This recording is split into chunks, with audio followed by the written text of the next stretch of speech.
Yo, magandang good day sa lahat mga bossing. Nandito po tayo sa barangay 647-617 mga bossing. In short, dito tayo sa showroom ni Tusunra mga boss. Tusunra Manila mga boss. Ngayong video na to mga boss, pakilala natin yung bagong speaker box ni Tusunra. Active or powered speaker box tinatawag mga boss ng ilan. Yes po. 800 watts na speaker box, tapos yung box nito naka hard plastic mga boss. Hard plastic na two-way set mga boss. Two-way set, 15 inches po yung woofer. Then may tweeter na rin na yung diaphragm niya mismo sa loob is 35mm mga boss. Model mga boss, TPA15 Tusunra mga boss. Sa likod niyan, ito makikita mo, tatlo pupitan yan.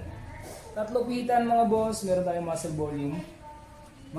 volume yan, tapos meron tayong input 1, input 2 mga boss. Yung input niyan is pwedeng PLTRS, tsaka XLR mga boss. Yung input niyan, makikita nyo naman.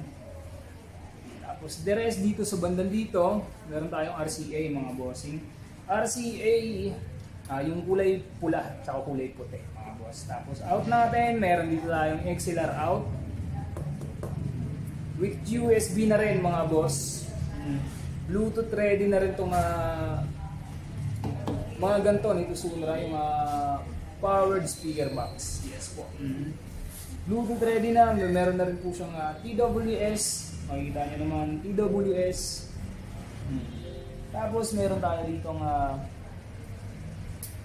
detachable na power supply mga bossing. Dito sa banda rito, yung speaker na to is 115 to 220 volts po yung pwedeng current na papasok mga bossing. Probinsya mga ng syudad goods to mga bossing. Hindi na kailangan na sa lakas na itong mga boss, pwede na pong kalahati ng barangay. Sound check natin.